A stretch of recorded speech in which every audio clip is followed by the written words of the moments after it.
बार की बात है। एक छोटे से गांव में हरीलाल अपने भांजे कन्हैया के साथ रहता था। दोनों का इस दुनिया में एक दूसरे के अलावा कोई नहीं था। दोनों मामा भांजे साथ रहा करते थे। कन्हैया के माँ बाप भी गुजर चुके थे और हरीलाल की पत्नी भी गुजर चुकी थी। उसकी कोई संतान नहीं थी। अरे कन्हैया उठो, मैंने चाय बना दी है।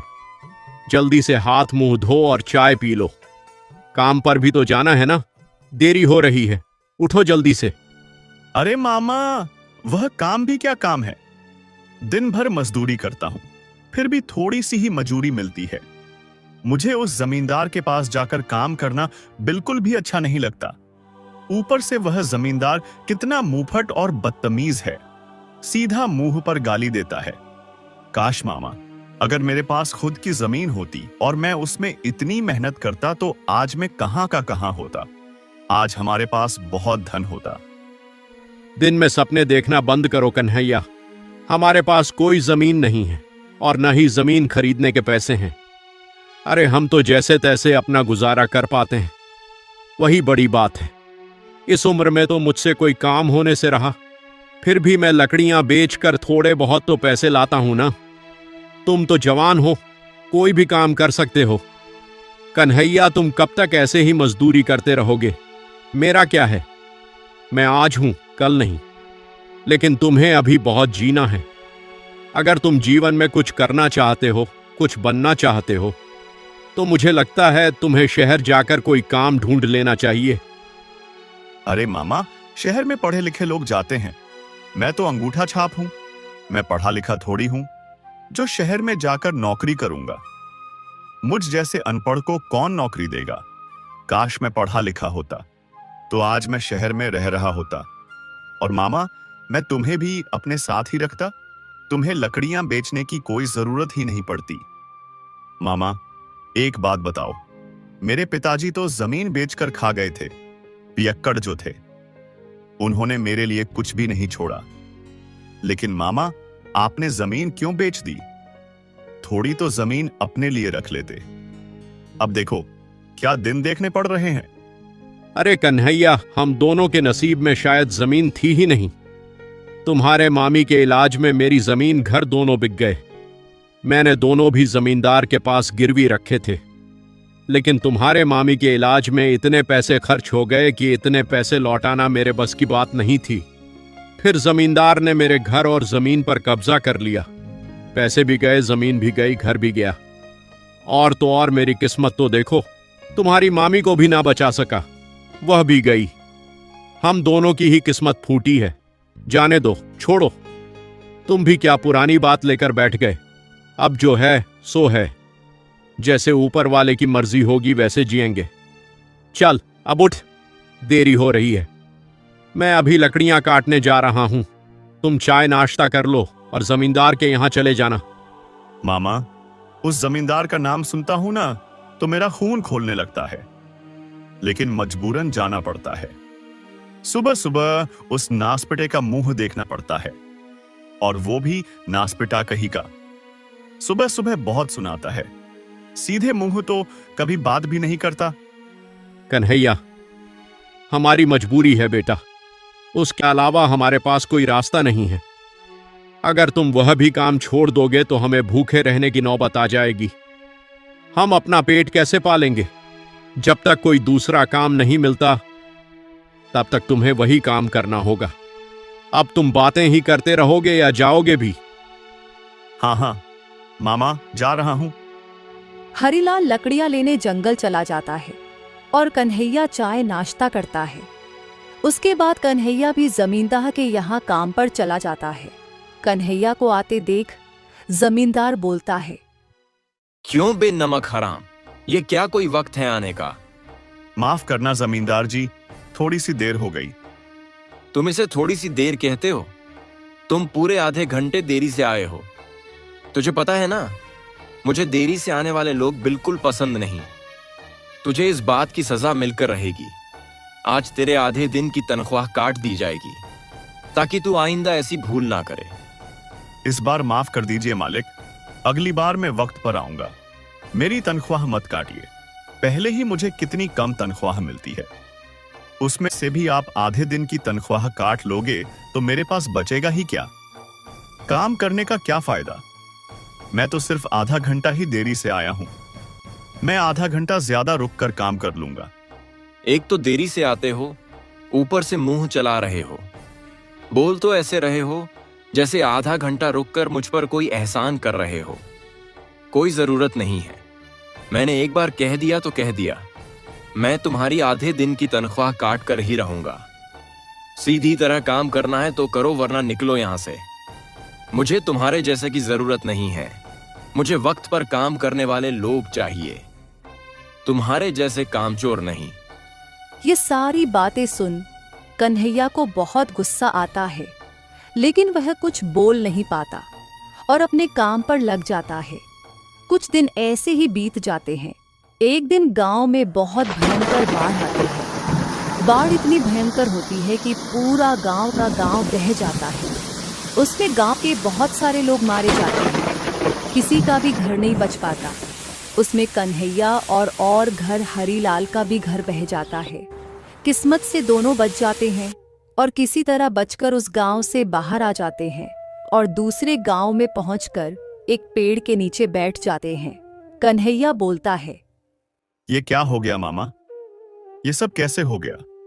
हमने तो कभी सोचा भी नहीं था कि ऐसा कुछ हो जाएगा। देखते ही देखते पूरा गांव का गांव खत्म हो गया। वह तो भला करे भगवान का, हम उसमें बच गए, वरना हमारी तो आज कोई खैर नहीं थी। मामा, आज मैंने मौत को बहुत करीब से देखा है। आज तो हम दोनों के दोनों मर जाते। हमारी किस्मत बहुत अच्छी है मामा, जो हम बच निकले।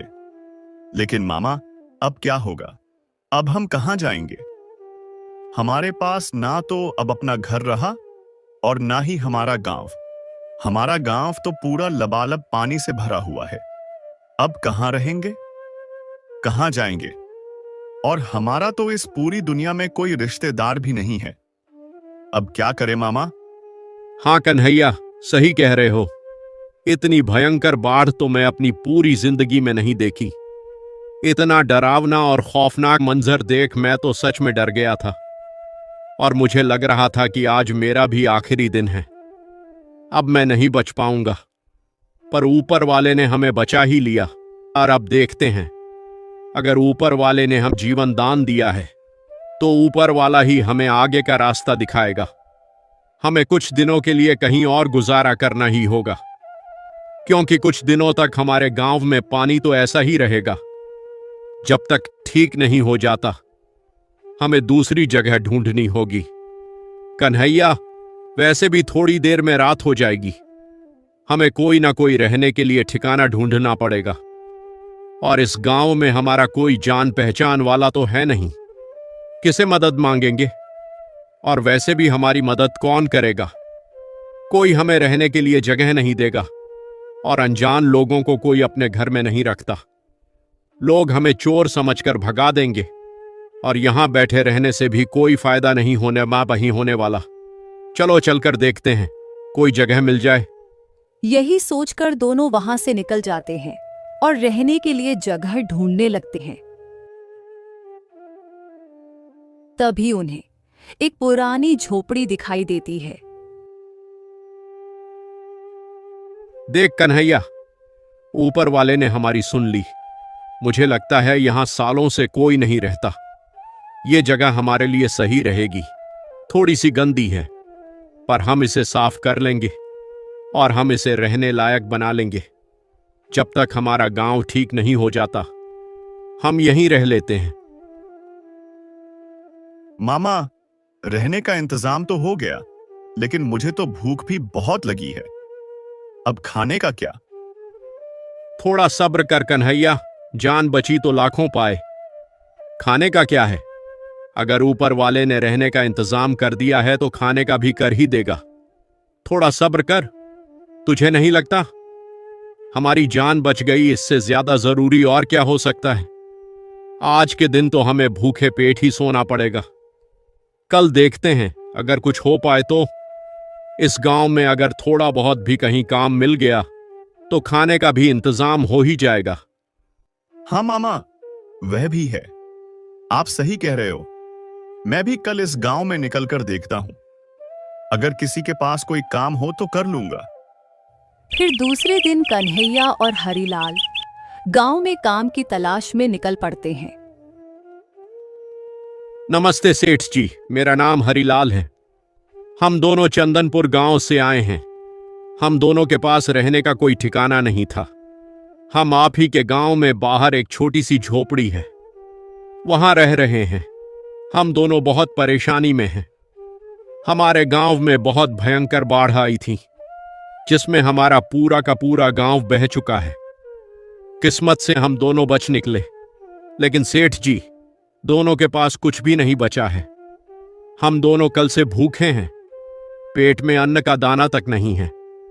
आपसे गुजारिश है कि हम दोनों को कोई काम दे दीजिए, ताकि हम काम करके अपना गुजारा कर सके। तुम दोनों के साथ तो बहुत बुरा हुआ, लेकिन हीरालाल, तुम्हारी उम्र तो देखो। मैं तुम्हें कैसे काम दे सकता हूं? इस उम्र में तुमसे क्या काम होने वाला है? लेकिन हाँ, मैं इस लड़के को काम दे सकता हूं। यह लड़का तुम्हारा कौन है और इसका नाम क्या है? सेठ जी, ये मेरा भांजा है। इसका नाम कन्हैया है। बहुत मेहनती है। आप अगर इस काम दे रहे हो तो भी आपकी बड़ी मेहरबानी होगी, क्योंकि हम दोनों को काम की बहुत जरूरत है। अच्छा ठीक है। सुनो कन्हैया, तुम आज से ही काम पर लग जाओ, लेकिन तुम दोनों की हालत तो बहुत खराब लग रही है। ऐसे तो तुमसे काम भी नहीं हो पाएगा। एक काम करो, दोनों पहले खाना खा लो। मैं अपनी पत्नी से कहकर तुम दोनों के लिए खाना लगवा देता हूँ। उसके बाद कन्हैया, तुम खेत में आ जाना, सारा काम समझा दूंगा। यह बात सुनकर दोनों बहुत खुश हो जाते हैं। फिर दोनों पेट भर खाना खाते हैं, जैसे कि उन्होंने सालों से खाना ना खाया हो। उसके बाद कन्हैया खेत पर चला जाता है और उस गांव के जमींदार के कहे अनुसार काम करने लगता है। और शाम को कन्हैया को मजदूरी के पैसे भी मिलते हैं। कन्हैया यह देख बहुत खुश हो जाता है। अरे वाह, ये सेठ तो बड़े ही अच्छे हैं। हमारे गांव का जमींदार तो बहुत कपटी था, कभी भी समय पर पैसे नहीं देता था, और तो और आधे ही पैसे देता था। ये सेठ जी तो बड़े दयालु और बड़े ही अच्छे हैं। इन्होंने हमें खाना भी खिलाया और काम भी दिया, ऊपर से मजदूरी के पैसे भी दे दिए। एक काम करता हूं, मामा को ले जाकर इन पैसों से थोड़े बहुत राशन का सामान लेकर आता। कन्हैया खुशी खुशी घर जाता है और हरीलाल को सारी बातें बताता है। हरीलाल भी बहुत खुश हो जाता है। फिर दोनों बाजार की ओर निकल पड़ते हैं। दोनों बाजार में पहुंच जाते हैं। बाजार में पहुंचते ही कन्हैया की नजर एक जलेबी की दुकान पर पड़ती है और वह बोलता है, मामा, मामा, मुझे जलेबी बहुत पसंद है। मैंने बहुत दिन से जलेबी नहीं खाई है और यह जलेबी की खुशबू मुझे अपनी ओर खींच रही है। मेरा बहुत मन कर रहा है। क्या मैं थोड़ी जलेबी खा सकता हूं? क्यों नहीं भांजे, जा जा और खा ले।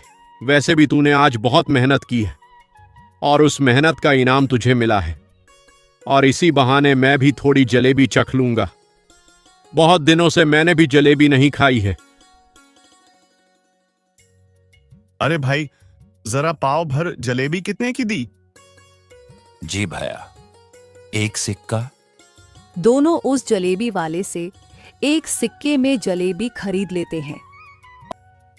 अरे भाई, 1 किलो चावल और 1 किलो दाल दे देना। वैसे चावल क्या किलो है और दाल क्या किलो है? दोनों का भाव 1-1 सिक्के है। अरे मामा, आपने सुना? उसने क्या कहा? वह दाल और चावल दोनों का भाव 1-1 सिक्का बोल रहा है। हमारे गांव में तो बहुत महंगी मिलती थी।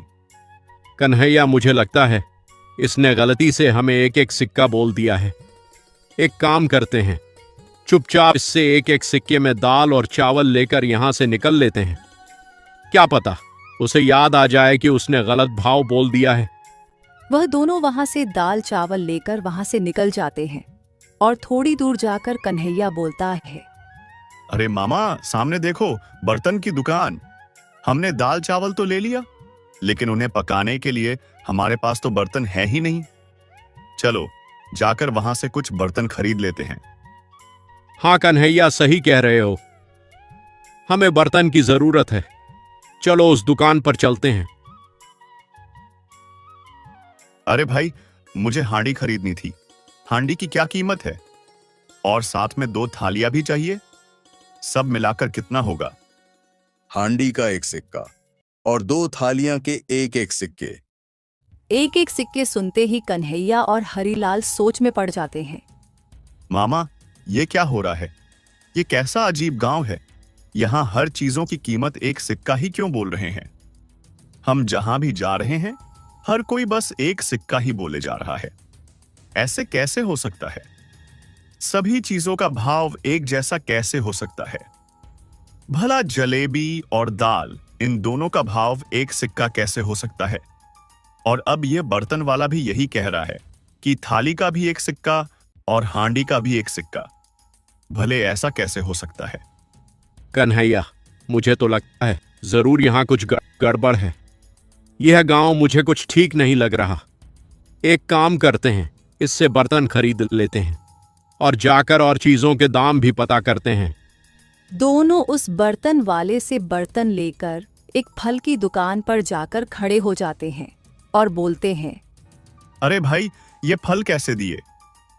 1 सिक्का किलो। कन्हैया और हरीलाल का सिर चकरा जाता है और कन्हैया बोलता है, मामा, ये यहाँ क्या हो रहा है? यहाँ सारे लोग एक ही सिक्का क्यों बोल रहे हैं? सब सामान का भाव एक जैसा कैसे हो सकता है? और इतना सस्ता, और इतनी सस्ती चीज तो हमने कभी नहीं देखी। एक काम करते हैं मामा, क्यों ना हम इस बार किसी सोनार के पास जाकर सोने का भाव पूछे। क्या पता वह भी 1 सिक्का बोल दे। हाँ कन्हैया, तुम ठीक कह रहे हो। चलो किसी सोनार के पास जाकर पूछते हैं। दोनों सोनार के पास आते हैं और बोलते हैं, अरे भाई, मुझे एक सोने की अंगूठी खरीदी थी। सोने का भाव क्या चल रहा है? भाई, तुम यहाँ से सोने की अंगूठी खरीदो या फिर सोने का हार खरीदो। यहाँ सोने और चांदी का एक ही भाव है। तुम जो भी खरीदोगे उसका तुम्हें 1 सिक्का देना पड़ेगा। अरे भाई, तुम यह क्या कह रहे हो? सोने और चांदी का भला एक भाव कैसे हो सकता है? और अब अभी हम बाजार से आ रहे हैं, सारी की सारी चीज 1 सिक्के में मिल रही है। यह कैसे हो सकता है? हमने इससे पहले ऐसा कभी नहीं देखा कि हर चीज का एक भाव हो। हमने जिलेबी खरीदी, वह भी हमें 1 सिक्के में मिली, और तुम तो सोना बेच रहे हो। सोने और जलेबी का भाव एक जैसा कैसे हो सकता है? क्या तुम्हें इससे कोई नुकसान नहीं होता? तुम सारे व्यापारी एक ही भाव लगाकर क्यों बैठे हो? यह अजीब बात है। अरे भैया, तुम यहाँ नए आए हो क्या? क्या तुम्हें नहीं पता? यहाँ सारी चीज 1 सिक्के में ही मिलती है। लेकिन ऐसा क्यों? ऐसा कैसे हो सकता है? सारी चीज और सोने चांदी का भाव एक जैसा ही यह हो कैसे सकता है? अरे तुम्हें नहीं पता? इस गांव के राजा ने इस बात का आदेश दिया है। यह सब उनके कहे अनुसार ही हो रहा है। सारे चीजों का दाम उन्होंने एक ही रखा है। उनका कहना है कि हमें हमारे गांव में कोई अमीर और गरीब नहीं रहना चाहिए। सारे लोग एक समान रहने चाहिए।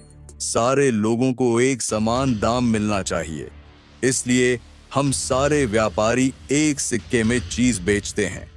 हमें भी किसी चीज की जरूरत लगी तो वह भी हमें 1 सिक्के में ही मिल जाती है। यह वह हमारे राजा का हुक्म है, और जो कोई भी उनके आदेश के खिलाफ जाएगा और 1 सिक्के से कम या ज्यादा भाव में बेचेगा तो राजा उसे सूली पर चढ़ा देगा। अगर इसमें रहना है तो तुम्हें भी ये सारी चीज माननी ही होगी, और तुम यहाँ की चीज कहीं और जाकर बेच नहीं सकते। यह भी उनके आदेश के खिलाफ है। अगर तुम ऐसा करते हो तो भी तुम्हें से सूली पर चढ़ा दिया जाएगा। यह सुनकर हरीलाल और कन्हैया दोनों का सर घूम जाता है। दोनों ये सारी बातें सुन बहुत गहरी सोच में पड़ जाते हैं और वहां से निकल आते हैं। घर जाकर कन्हैया बोलता है, मामा, मुझे तो ऐसा लग रहा है कहीं मैं सपनों की नगरी में तो नहीं आ गया। यह सब कुछ एक सपने जैसा है। सारे चीजों के दाम एक जैसे। सोचो मामा, इतना सस्ते में अगर गुजारा हो जाएगा तो हमें तो ज्यादा काम करने की जरूरत ही नहीं पड़ेगी। सारा कुछ एक सिक्के में मिल जाता है। इसका मतलब अगर मैं घर भी खरीद लूंगा तो भी मुझे एक सिक्के में ही मिल जाएगा। सोना चांदी भी लूंगा तो भी एक सिक्के में मिल जाएगा। मामा, मुझे लगता है हमारे लिए यह जगह बहुत अच्छी है। यह तो एक सपने जैसा है। हम सब कुछ ले सकते हैं, एक ऐश और आराम की जिंदगी जी सकते हैं और हमें ज्यादा मेहनत करने की जरूरत ही नहीं पड़ेगी, क्योंकि सारा कुछ एक सिक्के में जो मिल जाएगा। हम तो भरपेट खाना खा सकते हैं। मुझे तो यकीन ही नहीं हो रहा मामा, सचमुच ऐसा लग रहा है जैसे मैं सपने में हूं। अब हमारी तो ऐश ही ऐश है मामा। हम तो बेकार में ही परेशान हो रहे थे कि हमारा गुजारा कैसे होगा। यहां तो हमारा बहुत आसानी से गुजरा हो जाएगा। नहीं कन्हैया, तुम गलत सोच रहे हो। यह सही नहीं है। सारे चीजों के दाम एक जैसा होना सही नहीं है। यहां बहुत बड़ी गड़बड़ है। मुझे तो लगता है इनका राजा कोई पगलेट है। जिस गांव में ऐसा पागल राजा हो, उस गांव में कुछ भी हो सकता है, क्योंकि वह राजा कभी न्याय नहीं करेगा। उसे न्याय क्या होता है इस बात का पता ही नहीं होगा। अगर पता होता तो सारी चीजों का दाम एक जैसे नहीं रखता। यहां बेकसूर को भी सजा हो सकती है, क्योंकि उस राजा के नजर में बेकसूर और गुनहगार दोनों एक समान ही होंगे, क्योंकि वह सबको एक समान ही देख रहा है। यहां रहेंगे तो हम एक दिन बहुत बड़ी मुसीबत में फंस जाएंगे। कन्हैया, जो जैसा दिखता है वैसा होता नहीं। यह भले ही तुम्हें दिखने में और सोचने में अच्छा लग रहा है, लेकिन यह बहुत खतरनाक है। हमें ऐसे गांव में नहीं रहना चाहिए। यहां कभी भी कुछ भी हो सकता है। ये जगह हमारे लिए ठीक नहीं। हमें इस गांव से फौरन निकल जाना चाहिए। अरे मामा, तुम्हें हो क्या गया है? सठिया गए हो क्या? एक तो इतनी सस्ते में चीज मिल रही है, हमारी तो ऐश हो जाएगी, और तुम बेफालतू की बातें किए जा रहे हो। ऐसा कुछ नहीं है। तुम ये सब सोचना बंद करो। और यह राजा तो बहुत ही अच्छा है, सबको एक समान देखता है। उसके लिए कोई अमीर नहीं, कोई गरीब नहीं। इससे अच्छी बात और क्या हो सकती है? मुझे तो लगता है सारे राज्य में यही राजा होना चाहिए। सब राजा को यही सोच रखनी चाहिए। कोई गरीब नहीं, कोई अमीर नहीं। यहां तो भेदभाव का कोई सवाल ही पैदा नहीं होता। यह कितनी अच्छी बात है। तुम यह भी तो सोचो, यहां का गरीब भी जो चाहे वह खरीद सकता है। हम भी अमीरों जैसी जिंदगी जी सकते हैं, वह भी बहुत सस्ते में। हमें यही रहना चाहिए। नहीं कन्हैया, मैंने कहा ना, जो दिख रहा है वह वैसा नहीं है। यह बहुत खतरनाक है। तुम समझ नहीं पा रहे हो। तुम बस सस्ती चीज देख रहे हो, लेकिन इन सस्ती चीजें के लालच में सब एक दिन बहुत बड़ी मुसीबत में फंस जाएंगे, क्योंकि यहां का राजा कभी भी कुछ भी कर सकता है। तुम मेरी बात मानो, चलो यहां से। यहां रुकना सही नहीं।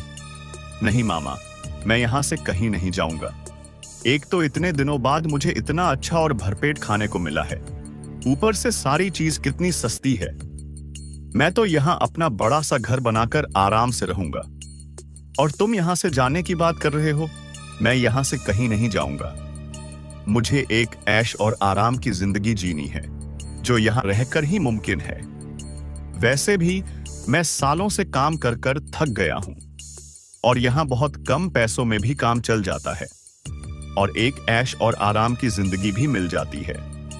उसके लिए ज्यादा पैसों की जरूरत भी नहीं। और तुम चाहते हो कि इतनी अच्छी जिंदगी छोड़कर हम यहां से चले जाएं? मामा, मैं यहां से बिल्कुल नहीं जाऊंगा। अगर तुम्हें जाना है तो तुम जा सकते हो। कन्हैया, तुम मेरी बात क्यों नहीं समझ रहे? मैंने कहा ना, यह जगह हमारे लिए ठीक नहीं है। मैं यहां से जा रहा हूं, और तुम भी मेरे साथ जा रहे हो। मैंने कह दिया सो कह दिया। हम हमारे पुराने गांव में ही वापस जाएंगे। अब तक वहां सब कुछ ठीक हो गया होगा। जैसे तैसे अपना घर ठीक कर लेंगे और वही रहेंगे। हमारे पास अभी थोड़े सिक्के बचे हैं। हम उन सिक्कों से वहां गुजारा कर लेंगे और कोई और काम भी देख लेंगे। मामा, मैंने भी कह दिया, मैं इस जगह को छोड़कर कहीं नहीं जाऊंगा। भला इतनी अच्छी जगह मुझे और कहां मिल सकती है? मैं तो यही रहना पसंद करूंगा। अगर तुम्हें जाना है तो तुम चले जाओ, मैं नहीं आ रहा। और मुझे अच्छे से पता है तुम घूम फिरकर वापस यही आने वाले हो, क्योंकि वहां तो कुछ नहीं रहा और मुझे नहीं लगता इस गांव से अच्छी जिंदगी मुझे कहीं और मिल सकती है। उस गांव ने मुझे कुछ नहीं दिया, लेकिन यह गांव मुझे बहुत कुछ देगा। ठीक है, अब मैं तुम्हें नहीं समझाऊंगा, मैं जा रहा हूं। लेकिन मेरी एक बात याद रखना, तुम एक दिन बहुत बुरे फंसोगे।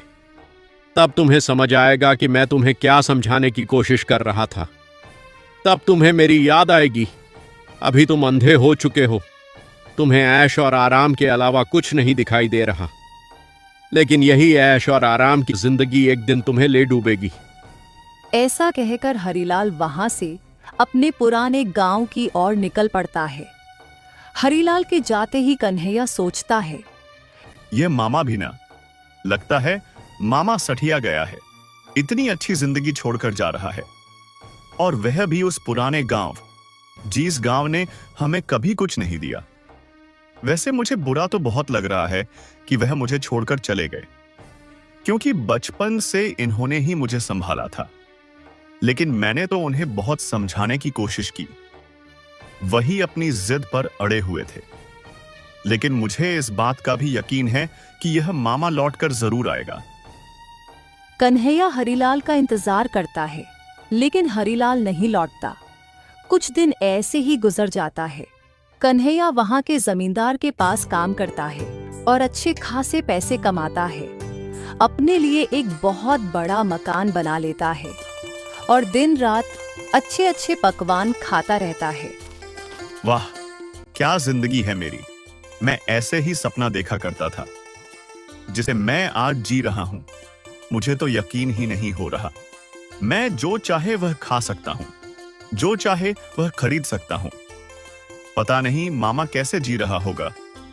अगर आज वह मुझे इस घर में इतने ऐश और आराम से देखता, तो उसे अपने गलती का एहसास होता कि उसने मुझे छोड़कर कितनी बड़ी गलती की है। कोई बात नहीं, कभी ना कभी तो लौट कर आ ही जाएगा। ऐसे ही दिन गुजरते चले जाते हैं।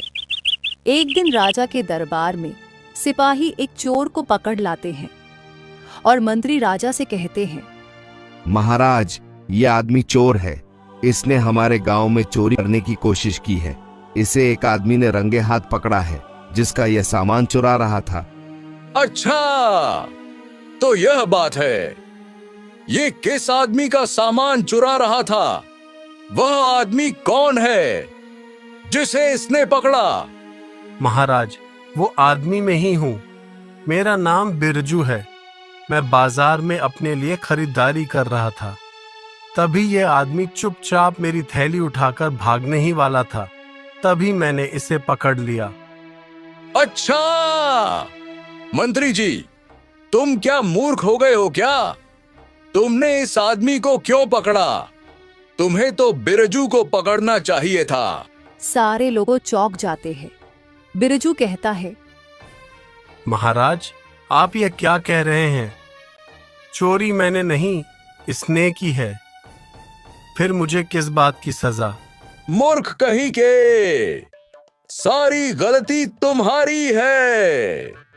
इसमें इस चोर की कोई गलती नहीं। यह चोर तो तुम्हें बताने आया था कि तुम्हें अपनी चीज संभाल कर रखनी चाहिए, क्योंकि वह चीज कभी भी कोई भी चोरी कर सकता है।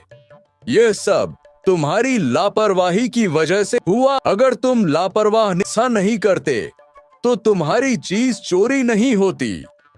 यह सब तुम्हारी लापरवाही की वजह से हुआ है।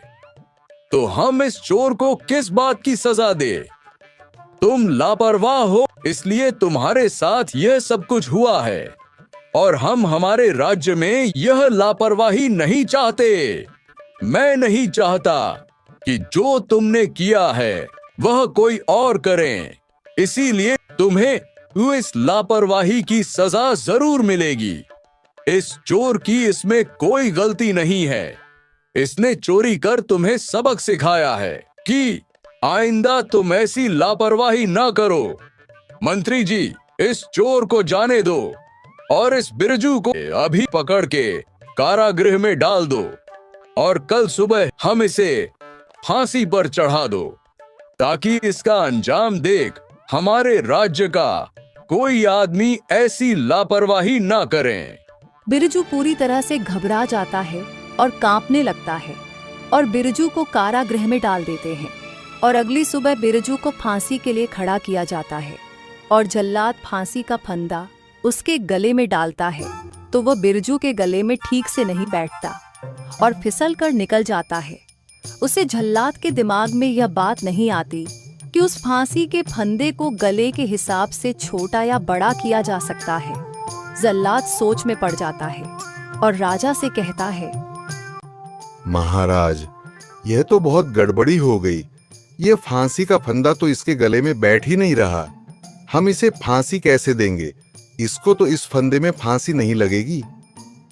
मूर्ख कहीं के! मंत्री जी, आप ही इस आदमी को पकड़कर लाए थे। यह सब आपकी गलती है। अगर इस आदमी को इस फंदे से फांसी नहीं दी जा सकती, तो इस फंदे के लिए कोई ऐसा गला ढूंढ कर लाओ जिसके गले में यह फांसी का फंदा पूरी तरह से बैठ सके। अभी के अभी जाओ और ऐसा आदमी ढूंढो जिसका गला इस फंदे में ठीक तरह से आ जाए। इस आदमी को छोड़ दो, ये फांसी देने के लायक नहीं है। हमें जिस आदमी की जरूरत है वैसा आदमी ढूंढ कर लाओ। और याद रखना, ये काम आज की आज हो जाना चाहिए। अगर तुमने आज के आज ऐसा आदमी नहीं ढूंढा जिसके गले में यह फंदा पूरी तरह से ठीक बैठ जाए, तो हम तुम्हें ही सूली पर चढ़ा देंगे। नहीं नहीं महाराज, हम आदमी ढूंढ कर लाते हैं। मैं अभी के अभी जाता हूँ। वह मंत्री गांव में निकल पड़ता है और ऐसा आदमी खोजता है जिसके गले में वह फांसी का फंदा ठीक तरह से बैठ जाए। वह कई लोगों के गले में वह फांसी का फंदा डालकर देखता है। लोग कांपने लगते हैं और जब वह फांसी का फंदा उनके गले में नहीं आता तो उनके जान में जान आती है और वह छूटकर वहां से भाग जाते हैं। मंत्री बहुत परेशान हो जाता है। फिर उसे एक जगह कन्हैया खरीदारी करते हुए दिखाई देता है। मंत्री उसे देख सोचता है, मुझे लगता है इस आदमी का गला इस फंदे में पूरी तरह से बैठ जाएगा। अभी लगा कर देखता हूँ। मंत्री कन्हैया के पास जाकर उसके गले में वह फंदा डालता है तो कन्हैया के गले में वह फंदा पूरी तरह से ठीक बैठ जाता है। ये देख मंत्री बहुत खुश हो जाता है और बोलता है, अरे वाह, हमें जो आदमी चाहिए था वह मिल गया। हमें हमारे फंदे के लिए गला मिल गया। इसका गला तो पूरी तरह से एकदम बराबर बैठ रहा है। हमें यही आदमी चाहिए था। चलो हमारे साथ, तुम्हें फांसी देनी है। राजा का आदेश है। अरे, तुम ये क्या कर रहे हो? मैंने किया क्या है? मुझे क्यों फांसी पर चढ़ा रहे हो? मेरी गलती क्या है? ए मूर्ख लड़के, कोई सवाल जवाब नहीं। यह हमारे महाराज का आदेश है और यहाँ हमारे महाराज के आदेश के आगे कोई सवाल जवाब नहीं होता। तुम्हें कल सुबह ही फांसी दी जाएगी। चलो हमारे साथ। हमें महाराज को यह खुशखबरी देनी है कि हमें फंदे के लिए एक गला मिल गया है। महाराज देखेंगे तो बहुत खुश हो जाएंगे। कन्हैया डर के मारे कांपने लगता है। उसे कुछ समझ नहीं आता और उसे वहां से ले जाया जाता है और काल कोठरी में बंद कर दिया जाता है। दूसरे दिन ही कन्हैया को फांसी होने वाली होती है। कन्हैया उस काल कोठरी में बहुत मिन्नतें करता है, लेकिन उसकी कोई नहीं सुनता। वह रोने लगता है और अपने मामा को याद करता है। मुझसे बहुत बड़ी गलती हो गई। मेरा मामा बिल्कुल सही कहता था। ये राजा पगलेट है, कभी भी कुछ भी कर सकता है। मेरी तो कोई गलती भी नहीं थी, फिर भी इसने मुझे पकड़ लिया। और तो और मुझे फांसी भी दी जाने वाली है, जबकि मैंने कुछ भी नहीं किया। ये कैसा पागल गांव है। यहाँ के सारे लोग पागल हैं और कोई मेरी बात भी सुनने के लिए तैयार नहीं है। मैं मरना नहीं चाहता, मुझे जीना है। इससे अच्छा तो मैं मेरे गांव में ही ठीक था। काश मैं मेरे मामा की बात सुनकर उनके साथ चला गया होता। तो आज मुझ पर यह नौबत नहीं आती। मुझे मेरे मामा की बात ना सुनने की वजह से इतनी बड़ी सजा मिल रही है। हे भगवान, मेरा मामा जाने बाद जहां कहीं भी हो उस तक मेरी बात पहुंचा दे, क्योंकि एक वही है जो मेरी मदद कर सकते हैं। उसके अलावा इस गांव में तो कोई मेरी एक भी नहीं सुनेगा, क्योंकि यहाँ के लोग उस पगलेट राजा के बात के आगे नहीं जाएंगे। हे भगवान, बस एक बार मेरी मदद कर दो। मैं वादा करता हूं, आज के बाद मैं खुद की मनमानी नहीं करूंगा, मैं कोई लालच नहीं करूंगा। जैसा मेरा मामा कहेगा मैं वही करूंगा। एक बार मेरे मामा को यहां भेज दो। मुझे बचा लो भगवान, मैं जीना चाहता हूं, मैं मरना नहीं चाहता। और यहाँ हरिलाल उसके पुराने ही गांव में रह रहा होता है और जैसे तैसे अपना पेट पाल रहा होता है। वह उसी दिन बाजार की तरफ जाता है तो रास्ते में उसे उसी गांव का एक सोनार मिलता है, जो हरिलाल को कन्हैया की बात बताता है कि उसे कल सुबह ही फांसी होने वाली है। यह बात सुनकर हरिलाल बहुत परेशान हो जाता है और फौरन उसे गांव की ओर रवाना हो जाता है। हरिलाल किसी तरह से चोरी छुपे जाकर कन्हैया के पास पहुंच ही जाता है। कन्हैया उसे देख बहुत खुश हो जाता है, मानो उसे जिंदगी की सबसे बड़ी खुशी मिल गई हो। वह अपने मामा को रोते रोते सारी बात बताता है। कन्हैया, मैंने तुम्हें पहले ही कहा था। खैर, अब इन सब बातों का कोई मतलब नहीं। मेरे पास एक बहुत अच्छी तकरीब है। अगर बचना चाहते हो तो चुपचाप वही करो जो मैं बोल रहा हूं। कल सुबह जब तुम्हें फांसी दी जाएगी तब मैं वहां आऊंगा और मैं राजा से यह कहूंगा कि फांसी तुम्हें नहीं, मुझे मिलनी चाहिए। अरे नहीं मामा, मेरे लिए इतनी बड़ी कुर्बानी मत दीजिए। तुम क्या मेरे लिए अपने आप को सूली पर चढ़ा दोगे? नहीं मामा, गलती तुम्हारी नहीं मेरी है। मामा, मैं तुम्हें फांसी पर नहीं चढ़ने दूंगा। अरे बेवकूफ कहीं के, मैं फांसी पर नहीं चढ़ रहा हूं। तुम्हारी गलती की सजा मैं क्यों भुगतूं? तुम्हें ही ऐश और आराम की जिंदगी चाहिए थी ना, तुम उसी की सजा भुगत रहे हो। मेरी बात ध्यान से सुनो, तुम बीच में कुछ नहीं बोलोगे। मैं बस जितना कह रहा हूं उतना करो। मैं जब राजा को यह कहूंगा तब तुम मेरी बात काटते हुए यह कहना कि तुम्हें ही फांसी चाहिए, और राजा को इस बात के लिए जबरदस्ती करना कि तुम्हें फांसी दी जाए। ये क्या बोलते जा रहे हो मामा? मुझे तो समझ नहीं आ रहा। तुम यहाँ मुझे बचाने आए हो या मरवाने आए हो? ऐसा बोलने से तो वह राजा मुझे तुरंत फांसी पर लटका देगा। मैं मरना नहीं चाहता मामा, मैं जीना चाहता हूं। अरे बेवकूफ कहीं के, तुम्हारे पास तो अक्ल नाम की चीज ही नहीं है। तुम बिल्कुल कम दिमाग हो। मैं जितना बोल रहा हूं उतना करो। कन्हैया को हरिलाल की बातें समझ नहीं आती, लेकिन वह मान जाता है और दूसरे दिन कन्हैया को फांसी के लिए तैयार किया जाता है। उसे फांसी देने ही वाले होते हैं, तभी हरिलाल वहां पर आकर महाराज से कहता है, रुक जाइए महाराज, फांसी इसे नहीं, मुझे चाहिए। ये फांसी रोक दीजिए। तुम कौन हो और तुम फांसी के फंदे पर क्यों चढ़ना चाहते हो? क्या तुम्हें मरने से डर नहीं लगता? महाराज, वो बहुत राज की बात है, मैं आपको नहीं बता सकता। मेरी बस इतनी इच्छा है कि इस समय मुझे फांसी मिलनी चाहिए। आप इसे उस जगह से हटाइए और मुझे फांसी दीजिए। मैं यह फांसी लेना चाहता हूं। फिर कन्हैया बोल पड़ता है, नहीं नहीं महाराज, इस बूढ़े की बात सुनने की कोई जरूरत नहीं है। यह बूढ़ा पगला गया है। मुझे फांसी चाहिए, अब मुझे फांसी दीजिए। नहीं महाराज, अगर आपको लगे तो इस आदमी को बाद में फांसी दीजिएगा, लेकिन अभी इस वक्त मुझे फांसी चाहिए। जल्दी कीजिए, वक्त निकलता जा रहा है, मुझे फांसी पर चढ़ना है। राजा यह सारी बातें सुनकर चौंक जाता है और हरिलाल से पूछता है, तुम दोनों इस फांसी के लिए झगड़ा क्यों कर रहे हो और तुम्हें फांसी क्यों चाहिए? महाराज, वह मैं आपको नहीं बता सकता। वह एक बहुत बड़ी राज की बात है। मूर्ख कहीं के, तुम जानते भी हो तुम किसी से बात कर रहे हो। हम यहाँ के महाराज हैं, तुम्हें हमें वह बात बतानी ही होगी। बताओ, तुम फांसी क्यों लेना चाहते हो? नहीं तो मैं तुम्हें हाथी के नीचे चलवा दूंगा। ठीक है महाराज, मैं आपको सारी बात बताता हूँ।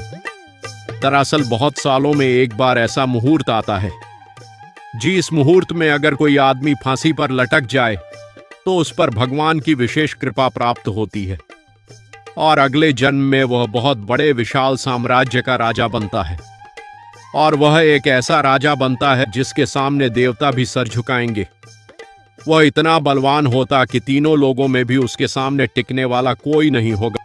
महाराज, मैं अभी भिखारी की तरह जिंदगी जी रहा हूं और अगर मैं आज इस वक्त फांसी पर लटक जाता हूं तो मेरा तुरंत ही दूसरा जन्म होगा और उस जन्म में मैं ये जिंदगी जीऊंगा जो मैंने आपको बताया। इसलिए मैं फांसी पर चढ़ना चाहता हूं। मुझे फांसी लगा दीजिए महाराज। और यह बात इस कन्हैया को भी पता है, इसलिए यह भी फांसी लेना चाहता है।